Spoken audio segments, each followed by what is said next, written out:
Hello guys, magluto tayo ng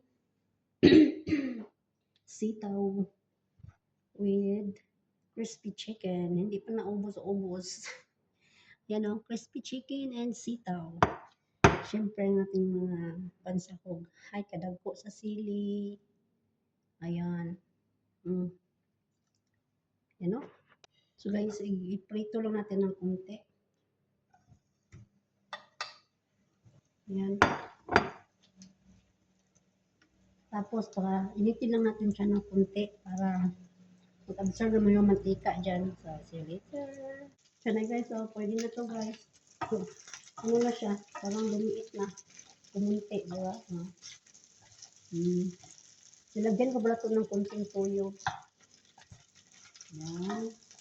Tapos, i-transfer lang natin. Yan.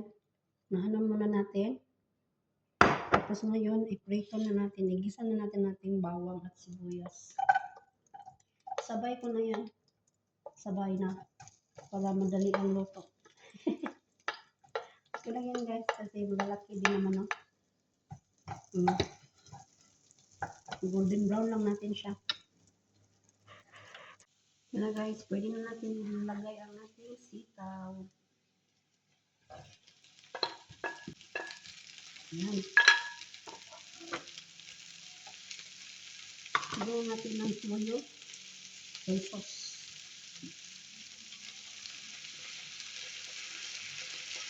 Adobo na siya guys. Ito lang daghanon. Diba? Oyster. Oyster. Kunti lang. Paubos natin ito guys.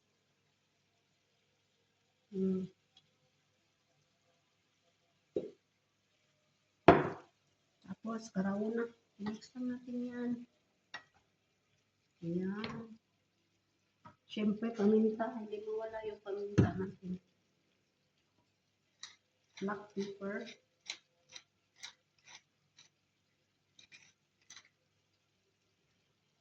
Ang ating sili. 6 na piraso.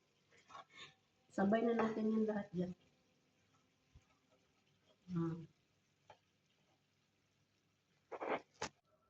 Yan, nahalo ko ng maayos. Takpan lang natin hanggang sa maluto siya. Not overcook guys. Guys, tignan na natin. Ayan na siya. Kulang pa sa luto guys. Balikon lang natin, no? Mix lang natin ulit. Lang ganyan, lang ganyan.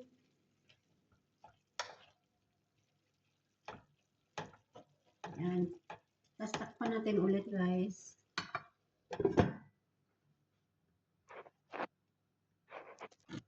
So guys, kumukulo na masyado. Yan, pwede na to guys. Dagdag na natin ang ating manuker na chicken.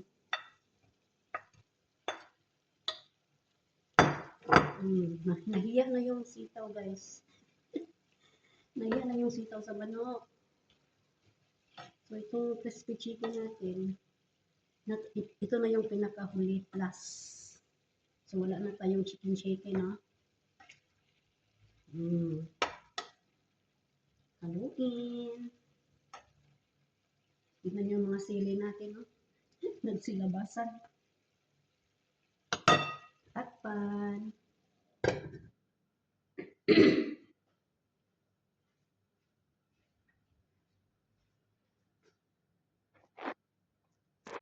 Guys, sana luto na to. Ready na to eat na. Sili sa jud. Sili is well.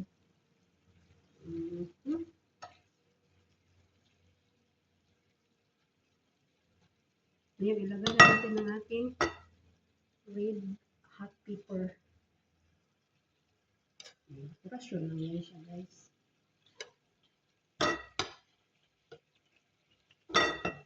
Na. There you go.